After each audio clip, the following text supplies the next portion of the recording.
Jour 4 sur le TMB. Alors il est 6h20. Je vous ai pas filmé le réveil, je vous ai filmé ça hier. Il faisait noir. Une bonne nuit, enfin une relativement bonne nuit, parce qu'en bivouac je dors jamais super bien. Une bonne nuit. Je suis pas mort parce que j'étais vraiment à côté d'un beau petit dénivelé. Non mais je rigole, mais ça a été. Je pensais juste que la tente tiendrait pas trop, parce qu'elle était vraiment de briques et de broc. D'ailleurs, super intéressant d'avoir des bâtons de taille modulable, parce qu'il y a des bâtons où vous achetez, ils font 1m25 point barre. Et c'est vrai que souvent moi je les utilise en 1m20, 1m25. Mais là, comme le sol était pas plat, il fallait que j'ai un bâton d'1m35 et un bâton d'1m15. Donc ça a bien servi. J'ai déjeuné sur place, c'est pour ça qu'il est 6h20. En fait, comme hier j'ai fait une belle journée, 42 bornes je crois, avec 3000 D+. Je me suis dit, Pierre, tu te la joues cool, tu mets pas de réveil. Et bien sûr, bingo, 4h47, je me réveille, je regarde l'heure, 4h47. Je dis bon, je me rendors un peu. Tu parles, 5h j'étais réveillé. Et comme vous voyez, c'est un peu... Regardez comme c'est beau le matin. Comme c'est un peu pentu, et surtout que je ne connais pas la topologie de la descente, Je sais que j'arrive bientôt en haut de Bovine, mais je ne sais pas du tout si la descente est vraiment rude ou pas. Je voulais pas la faire de nuit, même avec une lampe torche, une frontale, lampe frontale. Donc je me suis dit, tu te la joues cool, tu te réveilles quand tu veux te réveiller.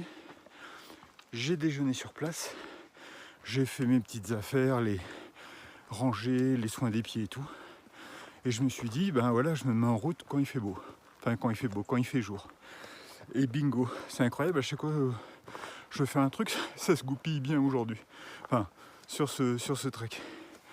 Donc, là je continue à monter. Je suis un peu frisqué, hein. Je suis encore un peu dans la brume. Par contre, pas beaucoup d'eau sur la tente, j'étais étonné. Je marche quand même avec les gants parce qu'ils caillent un peu. J'arrive vraiment, regardez, je pense que j'arrive vraiment tout en haut, j'avais bien calculé. Je m'étais dit qu'en 10 minutes, un quart d'heure, je serai en haut et je pense que j'y serai. Donc là je suis prêt. J'ai déjeuné, je suis prêt, tout ça. Faut juste que je fasse de la lessive et de la vaisselle. Mais ça peut attendre un petit peu. Donc j'arrive en haut, je redescends. Forcément, on est à la montagne. Je redescends, je passe le col de Forclaz. Alors c'est rigolo de passer un col en descendant. Moi à chaque fois je monte pour passer un col. Là je vais passer un col en descendant. Et ensuite col de Balme et je suis en France. Donc objectif, passer le col de Balme, être en France pour... j'ai pas fait gaffe aux distances. Je sais pas, 10h, on va dire entre 10h et midi. Si je m'arrête longtemps pour faire des pauses, pour faire la vaisselle, la cuisine, tout ça. La cuisine, la vaisselle, la lessive. Allez, je vous laisse sur une petite vue sympa.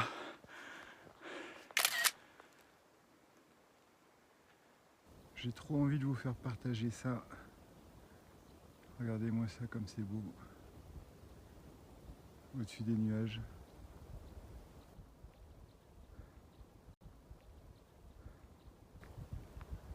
Le soleil qui n'est pas encore levé.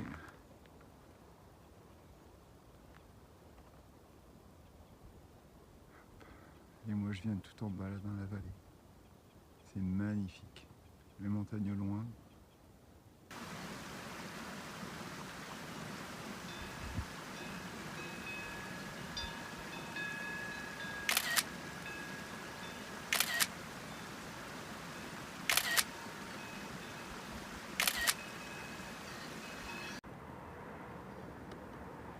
Je commence à bien descendre petit à petit. J'espère être bientôt dans la vallée pour le col de Forclaz. J'ai commencé à dire mes premiers bonjours. Alors vous voyez, c'est des gens qui mettent les petites balises là. En fait, c'est les balises pour l'UTMB qui aura lieu dans quelques jours. Alors l'UTMB, c'est l'Ultra Trail du Mont Blanc. Pour ceux qui pensent que faire le tour du Mont Blanc à pied en sac à dos c'est compliqué, moi à chaque fois que j'ai du mal, je me dis que soit il y a des personnes âgées ou des enfants qui le font, donc bon, il n'y a pas de raison que je puisse pas le faire. Et surtout je pense à ces trailers, ces ultra trailers qui vont se taper 170 bornes en passant les cols et ainsi de suite, en courant, tranquille, voilà. Donc là j'ai fait mes premiers bonjours pour les gens qui commencent à baliser, et ça me fait penser au fait que je vous ai annoncé dans la précédente vidéo le petit jeu concours qui vous fera gagner une petite besace. Je vous en reparlerai en fin de vidéo. J'espère que j'oublierai pas. Voilà. Bon, je continue la petite descente sur Forclaz.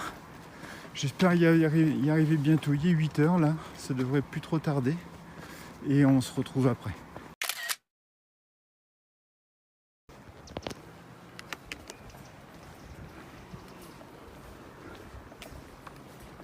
Alors la petite passerelle typique du col de Forclaz qui nous mène à Trient. Alors Forclaz, je suis un petit peu étonné parce que c'est pas du tout ça, hein. Moi j'étais là-haut, au niveau du col de Forclaz en tout cas. Au niveau du col de Forclaz, ouais, c'est léger, c'est-à-dire que on arrive, on repart directement sur le sentier. On a juste un hôtel-restaurant et une petite boutique de souvenirs qui fait aussi épicerie, c'est tout. Donc, par contre, il y a une source d'eau, ça c'est cool. Et voilà, et on repart dans la forêt, c'est trop cool. Regardez-moi ça comme c'est beau, c'est top. Bon, j'ai quand même hâte que le soleil se lève de ce côté de la montagne. Parce que je me suis mis en t-shirt parce que j'avais un peu trop chaud avec la doudoune. Enfin la doudoune, la polaire. Mais là en t-shirt il caille un peu. Mais bon, je me remue, ça va.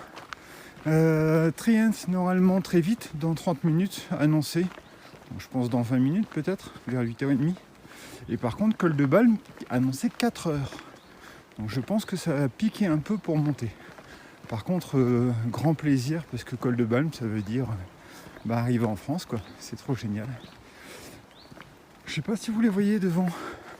Ça fait partie aussi de tous les gens que j'ai déjà croisés ce matin qui viennent baliser bénévolement le TNB pour que les trailers puissent faire le tour tranquillement et pas trop se poser de questions, parce que c'est vrai que s'ils se basent uniquement sur les indications du TNB, ils sont pas rendus, les pauvres. Donc heureusement que en course à pied ils vont pouvoir voir beaucoup plus rapidement le nouveau balisage que les bénévoles mettent. Donc si vous voyez là-haut, il y a une toute petite, elle a l'air minuscule d'ici, une petite passerelle, c'est là où j'étais tout à l'heure au Forclaz. Donc on descend dans la forêt, hop, on arrive dans la jolie petite ville de Trient, qui est en ébullition puisqu'il prépare, c'est une des étapes du l'UTMB, l'UTMB. J'ai tellement froid, j'arrive pas à parler. Et moi je vais là-bas et je pense que le col de Balme, ça doit être cette petite bosse à monter là. Un truc de rien du tout qui va me prendre à peu près 3 heures. Joli petit village, hein. Franchement, enclavé comme ça, c'est vraiment magnifique.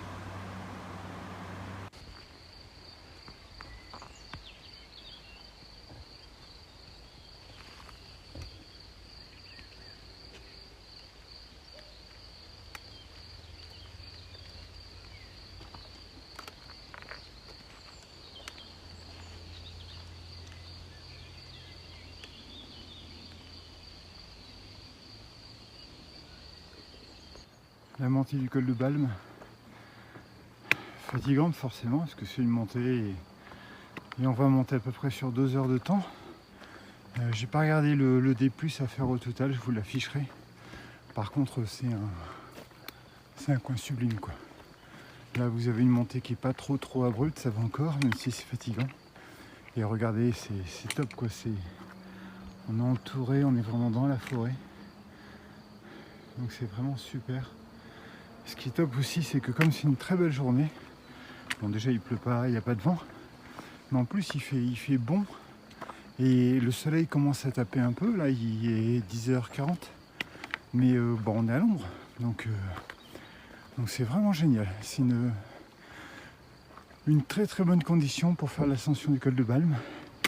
Et je vous avoue que j'ai trop hâte d'être en haut, d'une part parce que je serai en haut, mais aussi parce que je serai en France. Je vais pouvoir activer mon téléphone. Et ça sera un peu le début de la fin, mais bon, c'est comme ça. Par contre, je pense pas que c'est la fin des cardio, parce que si je me trompe pas, après c'est un peu les montagnes russes, parce que je vais descendre, remonter, redescendre, remonter jusqu'au Brévent. Et ce qui me fait le plus peur, mais ça ce sera pour demain, c'est la descente vertigineuse du Brévent jusqu'aux Ouches.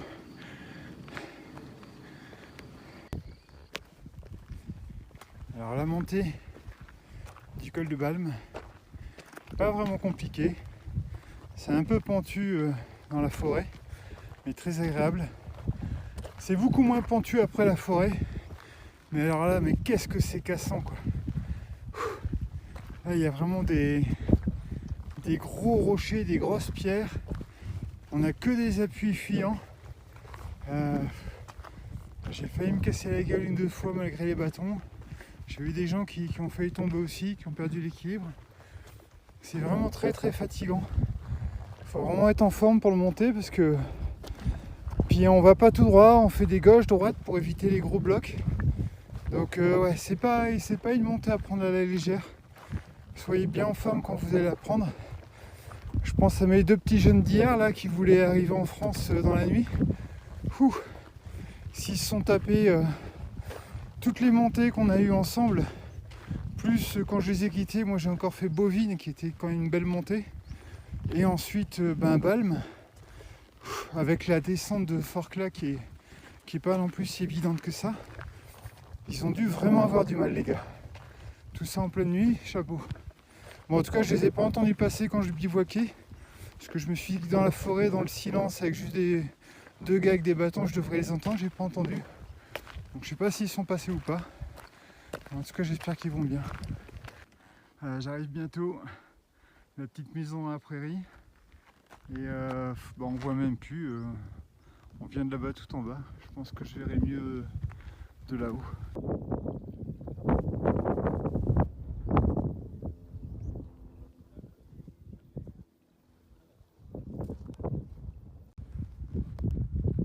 Alors, bienvenue en France. J'espère que vous allez m'entendre malgré le vent.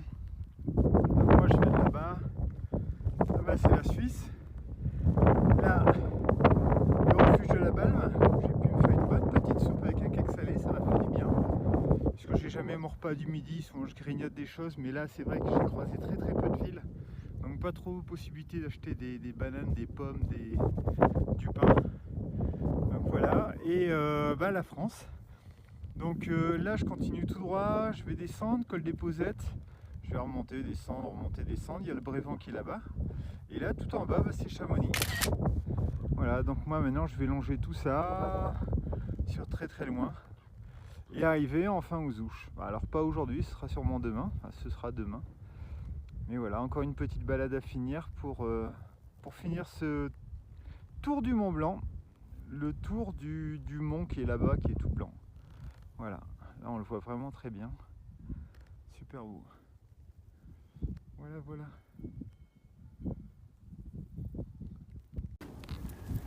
Petite cueillette improvisée.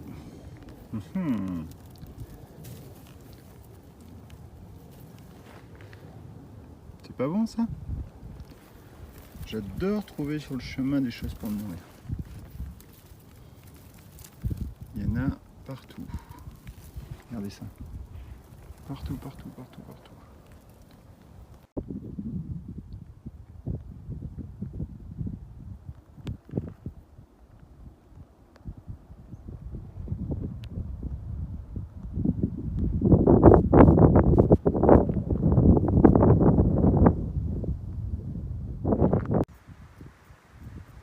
Vous savez ce que ça annonce ça? Ça annonce la sieste. Il est 14h18, une petite sieste. Vous savez que j'adore faire des siestes, donc c'est 20 minutes chrono. Et ensuite je mangerai un petit bout, je repartirai. Voilà, pas de stress. Ok, donc là, Je suis descendu complètement à Tré-le-Champ, qui est juste une route nationale, on passe pas dans la ville comme d'habitude. Et on remonte directement pour aller vers la Flégère, puis le Brévent. Voilà, pour l'instant ce sera la Flégère. Bonjour. Et donc voilà, je vous ai pas filmé tout en bas parce qu'il y a une route nationale. Et en fait, bonjour. Et en fait ça faisait beaucoup de bruit. Mais bon, vous avez vu sur les images, là je vous les montre. On est dans une réserve nationale, donc normalement on n'a pas le droit une réserve naturelle. Il y a peut-être une subtilité. On n'a pas le droit de bivouaquer, en fait, ils disent que si. Moi, je pensais qu'on ne pouvait pas. La seule chose, c'est qu'on ne peut pas bivouaquer à moins de 200 mètres du lac Blanc, qui est un très beau lac, il paraît. Je pense pas que j'y passe. Je pense que c'est un détour quand on va à la Flégère, on passe pas par le lac Blanc. Mais en tout cas, c'est une bonne chose. Parce que il est 7, 6, 5, 4, il est 16h. Ou j'ai mal calculé, ou 17h. Il faudra que je regarde. Et la Flégère, c'est dans 3 heures. Oui, c'est bien ça, il est 16h. Et donc la Flégère, c'est dans 3 heures. Donc ça a piqué un peu déjà pour monter. Et puis ça veut dire que je vais essayer de m'arrêter. Donc Flégère 19h. Je vais essayer de m'arrêter au niveau de la Flégère. Je vous montrerai sur une carte. Ensuite il restera encore un petit bout. Et j'attaquerai le Brévent. Donc ça veut dire que normalement demain, j'arrive aux Ouches. Certainement. Alors je sais pas si la descente est très difficile. Elle me fait vraiment peur cette descente. J'aime pas les descentes. Donc j'espère que ça va aller pour le genou. Et je serai certainement assez lent. Donc on va voir. Peut-être que j'arriverai vers midi, vers 14h. On verra à quelle vitesse j'aurai avancé ce soir. Et surtout, c'est comme je le disais aux deux randonneuses qui sont devant moi. Là, ils me disent vous arrêtez où? Je dis quand j'en ai marre. Et à partir de quand j'en ai marre, quand je trouve un bivouac. Donc là, c'était vraiment pas dit que je fasse le TMB en 5 jours. Je pensais en le faire en 6 ou 7. Et puis déjà ça dépendait des variantes, si je les faisais ou pas, suivant la météo, suivant l'heure à laquelle je l'ai commencé tout ça, pour pas être dans la nuit sur une variante. Et puis ça dépendait de mon état de forme. Bon. Et là forcément avec les bivouacs qui étaient difficiles à trouver en Italie et en Suisse, ça m'a fait marcher un peu plus. Un peu comme sur le GR30 d'ailleurs. Donc voilà. Bon, et je continue la petite ascension. Et je vous retrouve plus tard. Donc là on est de l'autre côté de la vue de tout à l'heure. Si vous regardez là-bas au fond, c'est le refuge du col de la Balme. Où on était vers midi. Puis descente, tac tac tac tac. Ensuite dans la forêt, une descente interminable pour arriver jusqu'en bas. Et ensuite voilà, et puis je remonte. Et donc Chamonix est par là. Et les Ouches également. Voilà, pour l'instant une montée assez cool, ça va, c'est un chemin qui est pas trop... Vous voyez, il n'y a pas trop de cailloux, comme tout à l'heure pour la montée au col de Balme. Pas trop de cailloux, ça monte mais ça va, c'est assez agréable. J'espère que ça va continuer comme ça. Oh là-bas, j'ai failli couper. Je sais pas si vous voyez le glacier. Là, on voit super bien. Magnifique, vraiment superbe. Bon, j'ai commencé à bien monter là. Ça fait plus de 1h20. Je monte. C'est essentiellement de la rocaille. Je vais vous montrer. Oui, c'est essentiellement de la rocaille comme ça, donc il faut escalader, passer entre les roches. Après ça me fait un peu flipper parce que je me dis que je suis pas sur le bon chemin. Bon, je vois quand même un tracé, je vois des cairns, je vois des... Mais bon, c'est pas super encourageant. Je suis désolé, j'ai pas la perche à selfie, j'ai du mal à chaque fois à bien me viser. Je vous reprends 2 secondes pour 2 choses au niveau des affaires. Alors je sais pas pour vous si vous avez déjà fait le Mont Blanc, mais moi j'ai un gros souci, c'est que dès que je fais de l'effort, je suis super en sueur, j'ai très vite chaud. D'ailleurs ce matin j'étais en t-shirt et tout, je montais, tout le monde était en doudoune et tout. Mais moi j'ai très vite chaud. Et en fait le gros souci qu'il y a ici, c'est qu'il y a beaucoup de vent. Le vent est très frais. Et en fait, j'ai jamais la bonne tenue. Ça me saoule parce que là par exemple je montais en t-shirt, j'étais vraiment bien. Mais dès qu'il y avait du vent, waouh, j'avais super froid. Et dès qu'il n'y a plus de vent, bah, j'ai chaud. Et si jamais je mets ma polaire, par exemple, s'il y a du vent, ça va, je la tolère. Dès qu'il n'y a plus de vent, je suis en sueur, j'ai trop chaud et tout. Et forcément après quand je l'enlève, c'est une horreur. Alors là je l'ai mis, je viens juste de la mettre. Parce qu'en fait je suis passé du côté, vous voyez le soleil est passé de l'autre côté de la barre rocheuse. Et donc là il commence vraiment un petit peu à cailler. En plus je monte, c'est marrant parce qu'on sent bien quand on est dans la plaine, il y a beaucoup moins de vent. Et il fait plus chaud. Et dès qu'on monte un peu de rien du tout, hein, 500-600 mètres d'altitude en plus, d'un coup il caille. Donc ouais, au niveau des tenues, ça aurait été un petit peu compliqué. Après j'ai fait un bon choix quand même, le pantalon est top. Le pantalon MH550. Parce qu'il est le côté amovible, c'est vraiment super. Je suis quasiment toujours en short. Mais quand il caille un peu, je mets les bas de pantalon. Les chaussures, j'en suis super content. Les Merrell Ventilator Moab 2. Super content. Franchement, pourtant il y a plein d'endroits où c'est vraiment pentu. Et je pensais que ça glisserait. Le terrain a un petit peu changé, mais vous voyez, je passais par ça là. Par toutes les rocailles là. Là ça va, ça c'est plus cool pour moi. Je vais vous filmer ça, c'est moins compliqué à cadrer que moi. Donc les Moab ventilateurs, les chaussures, elles sont vraiment top. Pourtant il y a plein de fois où c'était des terrains compliqués. J'ai jamais une fois perdu d'adhérence. Elles s'accrochent super bien au sol. Vraiment, alors je sais pas si c'est leur soi-disant semelle Vibram là, qui est top, mais vraiment elles sont top. Je trouve que j'ai moins chaud avec elles qu'avec les montantes, déjà forcément. Mais en plus celles-là, elles sont censées être ventilateurs, donc beaucoup plus aérées. Après, j'ai pris une doudoune. Je m'en suis quasiment pas servi, je vous avoue.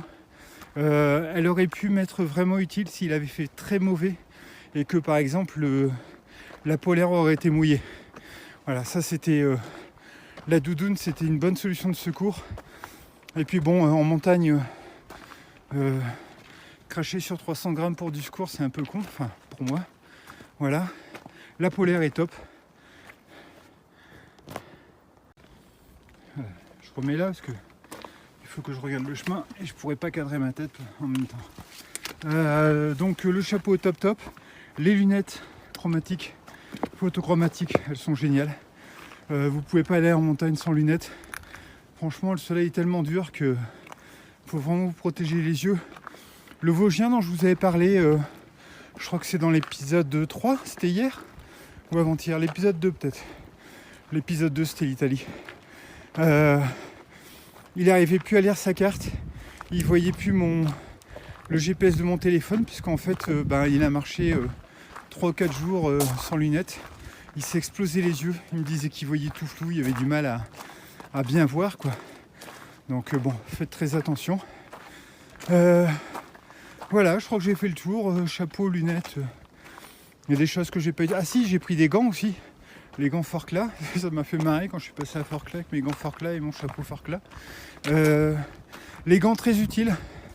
Alors très utiles le matin quand vous êtes dans la brume qui caille, parce que vous avez les mains mouillées avec la brume, l'humidité, tout ça. Et puis je me disais aussi que même s'il faisait chaud et que je voulais protéger mes mains, je pourrais toujours mettre mes gants si j'avais peur d'un petit coup de soleil sur les mains, parce qu'elles sont rarement protégées. Donc ça c'est bien. Et oui, petite astuce qui pourrait sembler complètement évidente pour certaines personnes. Le matin quand je range ma tente, elle est mouillée. Et j'ai fait une connerie. Le premier jour, c'est que j'ai rangé ma tente avec mes gants, parce que dehors il caillait. Et en fait mes gants étaient mouillés et c'était pas une bonne idée. Et donc la bonne idée, maintenant qu'on me le dit, je me dis bah oui c'est évident, t'es con Pierre, mais bon, j'y avais pas pensé sur le coup. La bonne idée, c'est d'enlever ses gants, de ranger la tente trempée dans son sac, donc d'avoir les mains trempées, d'avoir froid aux mains. Par contre de les sécher avec sa petite serviette microfibre et ensuite de mettre les gants. Et là ça va beaucoup mieux. Voilà. Bon, je continue à monter sur ce chemin un peu escarpé. Voilà. Mais bon, je pense pas que je vais monter ça. En tout cas pas à main nue. Allez, je vous remonte encore une fois la petite vue. Et ouais, tout à l'heure on était en bas.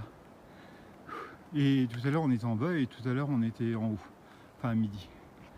Voilà, voilà. Dernière ascension, quasiment. Dernière grosse ascension. Après il y aura un petit bout de Brévent à grimper. Mais c'est surtout le descendre. Donc c'est cool, ça me motive pour cette dernière vraie ascension du TMB au Léquer. Bon, vous voyez ce que je vois?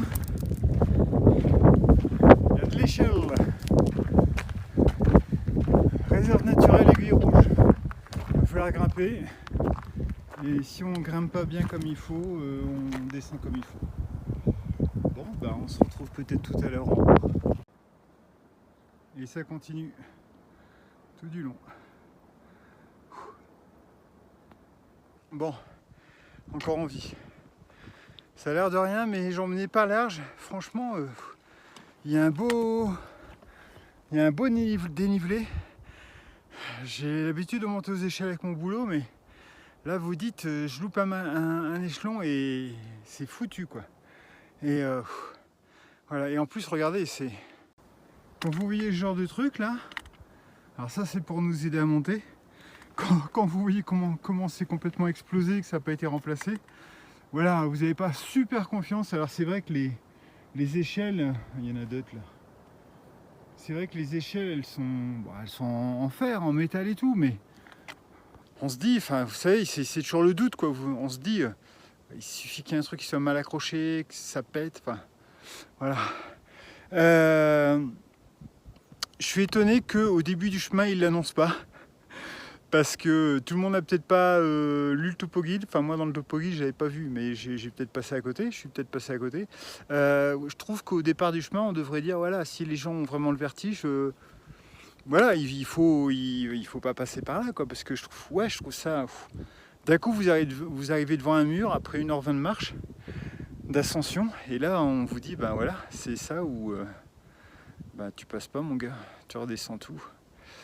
Ouais, ou alors j'ai loupé l'info en bas, hein. J'ai peut-être loupé l'info en bas, mais je trouve que une petite information disant qu'il va y avoir un passage un peu dangereux sur une échelle. Enfin, j'imagine j'imagine les gens qui viennent avec leur chien ou leur gosse, quoi. Mais bon, bref. Bon allez, je continue, j'espère que ça va aller. Là, normalement, ça devrait juste être de l'escalade avec ces bouts de bois cassés, là. On va voir. Bon, une sacrée blague ce passage. Enfin, ces passages, parce que vous avez, je sais pas, il doit y avoir une douzaine d'échelles au moins. Ensuite, vous êtes sur des précipices en balcon, un peu comme une via ferrata, avec une ligne de vie en fer.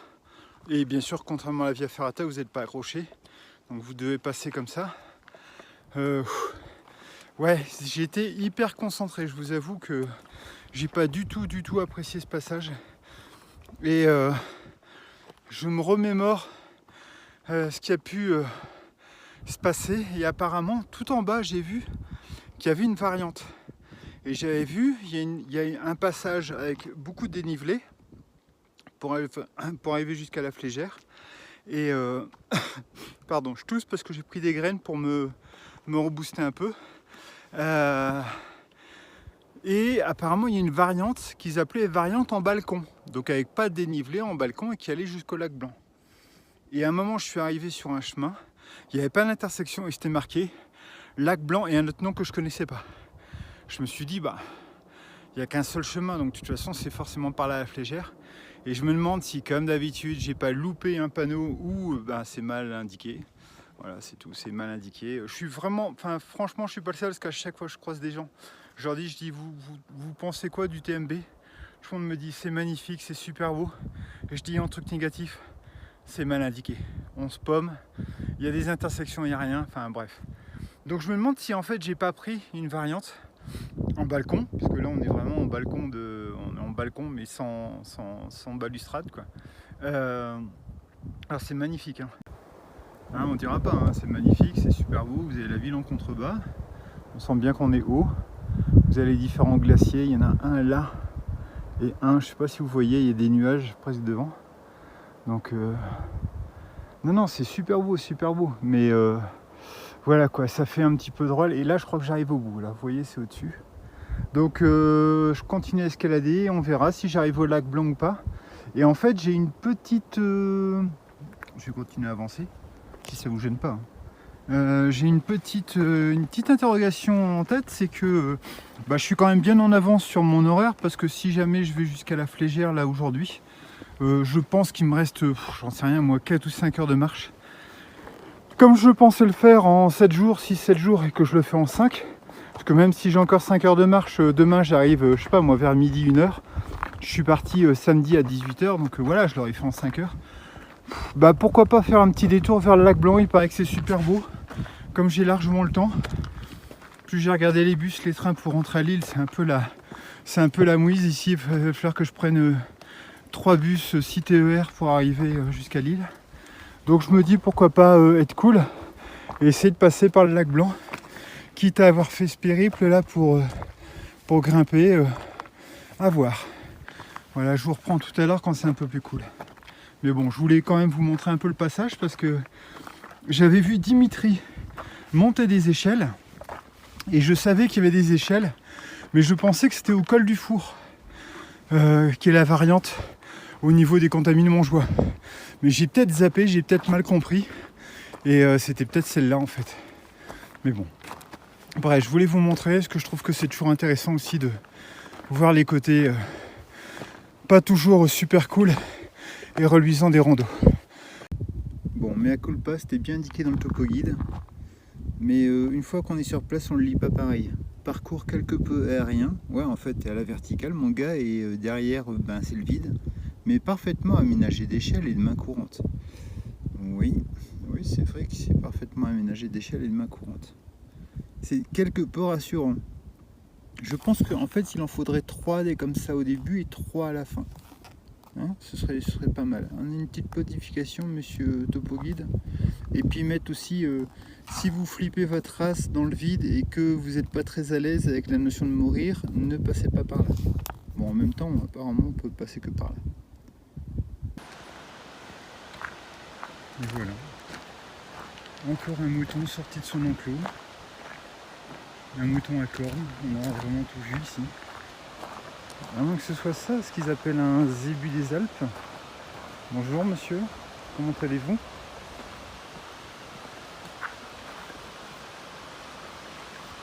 Tu devrais pas avoir peur de moi normalement?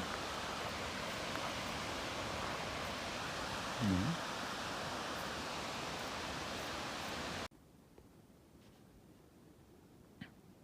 Et encore une chèvre en liberté, mais c'est incroyable ça. Il y a vraiment de tout ici. Bon, au moins elle est pas sur le chemin, c'est déjà ça. Ah, il y en a un deuxième là-bas.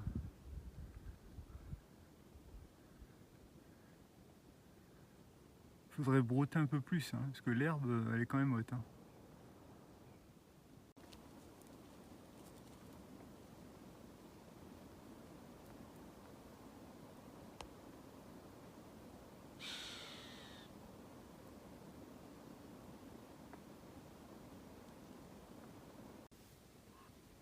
Allez, fin de la journée. Arrivé à La Flégère. La Flégère, c'est une station de ski à côté de Chamonix. Alors forcément là c'est une station de ski qui est déserte, parce qu'il n'y a personne, elle n'est pas fonctionnelle, enfin, elle n'est pas en fonction. Par contre il y a 1, 2, 3, 4, 5, 6, 7 bivouacs. Donc ça c'est pas mal, 7 bivouacs. Au niveau des petites stats, alors c'était une journée un petit peu tranquille. 11 heures de marche, 30 km. Je suis explosé.